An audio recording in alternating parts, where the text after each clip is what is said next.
Well, I always kept a diary ever since I was a little bitty kid, and journaled, and then when I got older and journaled and stuff. And so then when I got older, I'd like to write op-eds or letters to the editor I never mailed, things like that. But I started writing fiction really when I was in my 60s, about the turn of the century kind of thing. I took a creative writing class at a community college and was just really interested in that, and so that's when I really got started writing fiction. Now, Steve, so a lot of writing for you is vocation, not just hobby, right? So, talk a little bit about both of those. Well, I started writing when I was a kid. My father was a sports writer, and so I just always wanted to write and always tried writing stories. And when I was in my 30s, I enjoyed writing Bible studies and always enjoyed preaching, and so I just started kind of putting the two together and writing about the Bible and writing messages that way, and it kind of took off. I know, Steve, you had a magazine that you wrote for, that you published, and talk a little Back bit. in the 90s, I published a magazine, and I ended up selling it to Christianity Today, and then I still have an online resource that's similar to the magazine where I provide resources for preachers and Bible study teachers.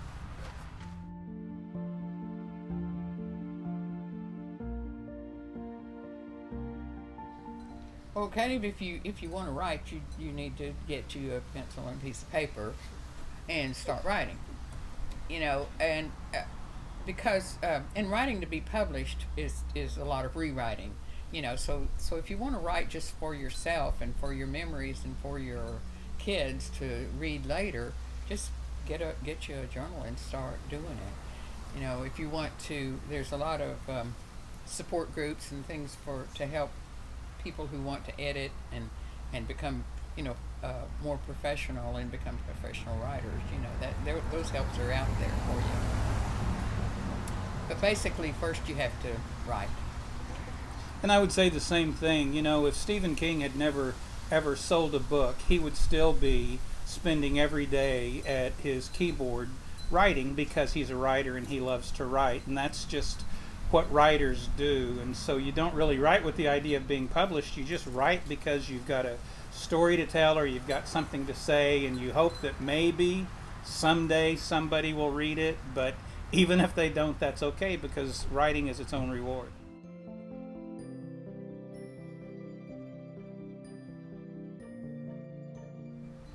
Well, I think that everybody has a book in them, and everybody should at some point try to write a book. But your own story will kind of find its way into everything that you write. Now, my mom wrote a book a few years ago called An Ordinary Day, which was about how her grandparents met. And so there was so much of her, but it was a fictionalized version, and there was so much of her story in that. And as I read it, I would remember certain vignettes about their life, and so that was real interesting. And in her most recent book that she did, Worth the Candle, there were also things in that story, which was about two people and starting out their lives and meeting each other. But there were things in that story that I just realized she was speaking from her experience, or speaking from her worldview. And I think that's what happens with everybody. When you start writing, no matter what you're writing about, your story becomes part of it.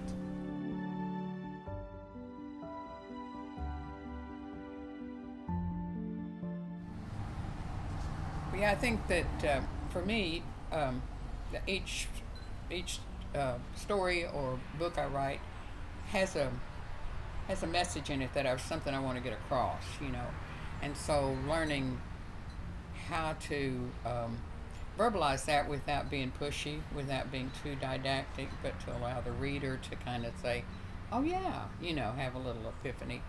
That's been a real learning thing for me, but it's also helped me what I'm trying to tell to understand it better myself, because for the reader to feel something, the writer has to feel it first, and sometimes that's poignant, difficult.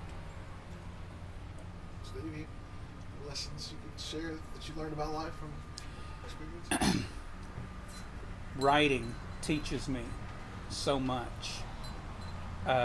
When I'm, there's an old saying that nobody learns more about the subject than the teacher, and when I'm writing about a topic like prayer or any aspect of Christian living, and I'm studying and searching the scriptures and figuring out what I want to say about this, I'm learning probably a lot more than any of my readers are learning. I'm learning so much about it. So just the process of writing itself is very revelatory. That you learn so much about yourself and about life just through the process of writing.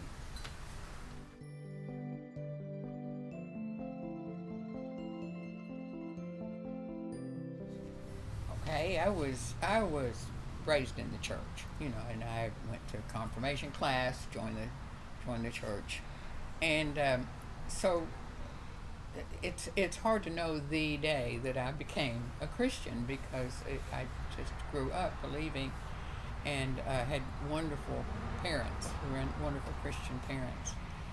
But always there's a time that comes in your life that it's like it goes from your head into your heart, and you really know that by George he was talking about me, and so it's been a real fun journey because I haven't had the trauma or the strong occurrences that some people have had in their life before they really believe and understand. I think it's been easier for me, and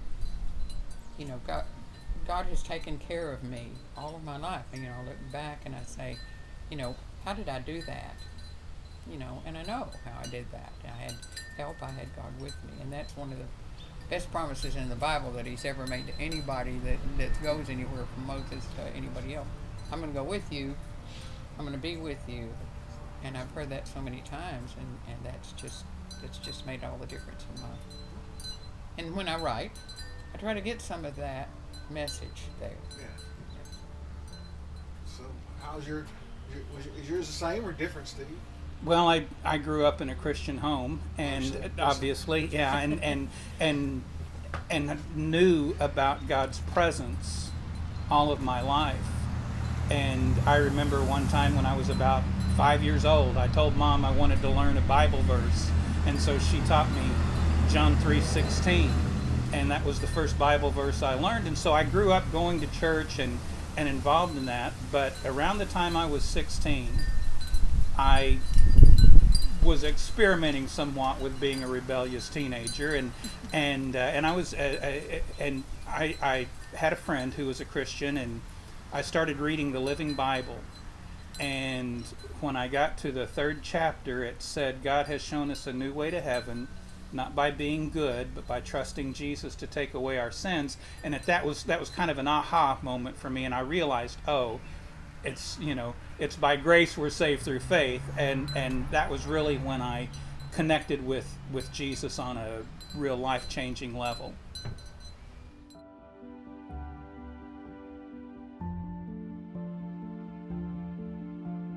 Sometimes for me, writing is an act of faith because I don't know where I'm going. I don't know the story that I'm going to tell in whatever I'm writing, and I'm kind of learning as I go along. And I think any novelist would probably say the same thing, that writing itself is like a journey of discovery. And sometimes it comes easy, and sometimes it comes hard. And I think the same can be said about faith, right? Exactly. You find that to be true about faith. That sometimes, like the writing process, sometimes it just comes out, and other times it's a struggle. Do you say something? Yes, I would say so, very, very much, because you have to work through, and in a story, you start out and you say, okay, this is going to, in your head, this is going to happen, and this is going to happen, and then this, we're going to have a happy ending. And sometimes you get halfway through the story, and that's not working out that way. For some reason, isn't coming out that way, and it turns out to be different. The end, every writer will tell you that often the end turns out to be different from what they thought it was. And life's like that, and faith's like that, because there were times that, you know, that you doubt, you don't think it's going to work out, but you know, there's someone else with a better plan that works it out for you.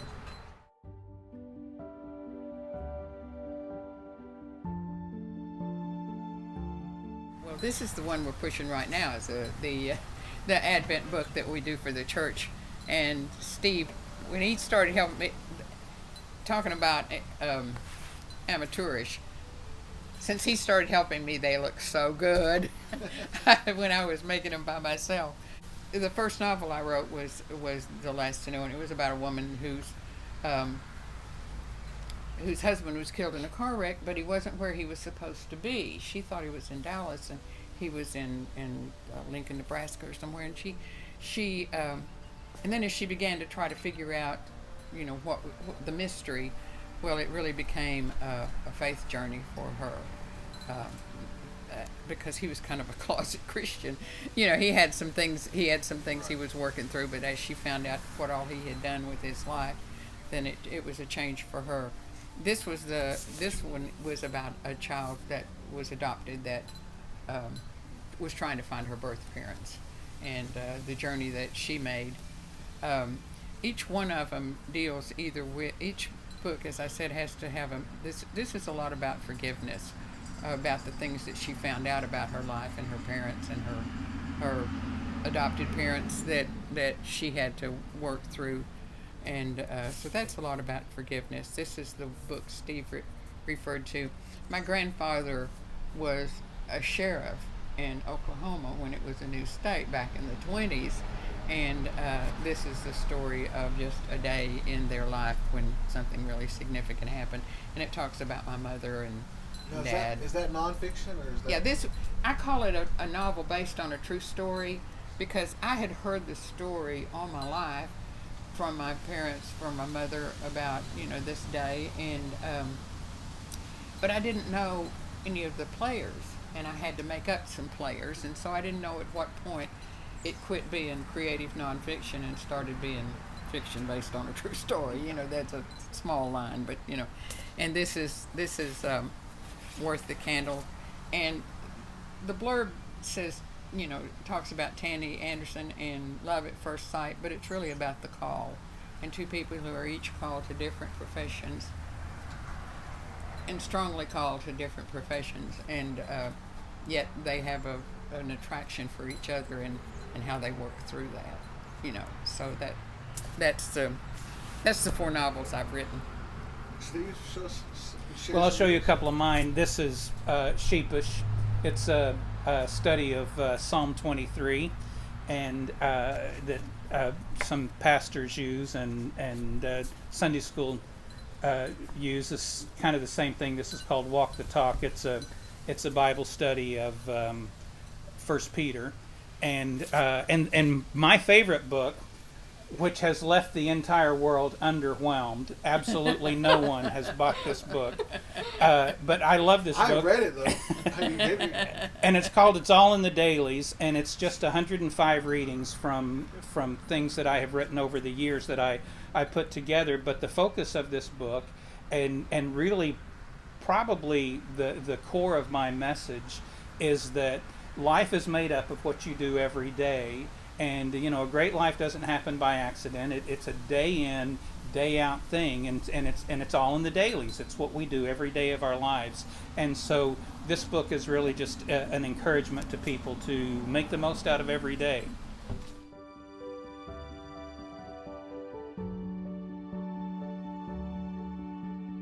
Well, the first thing is that you learn to write by writing. And that's the best practice.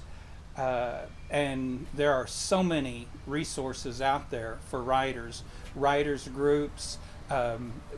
We go to a writers group in White County Creative Writers, and it's just people encouraging each other. And so it's real easy to find a supportive circle if you're going to write, because there are so many writers out there. And just like if you want to grow in the Christian faith, the best thing to do is get in a Sunday school class, get in a group where other people can help you grow. It's the same way with writing, that if you want to If you want to grow as a writer, then get with other writers.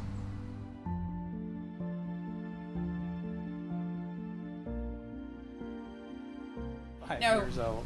We were, when we were about 5, we were at a dance recital, which he, at the age of 5, hated because he wasn't dancing. It was his sister, but he had to go, you know.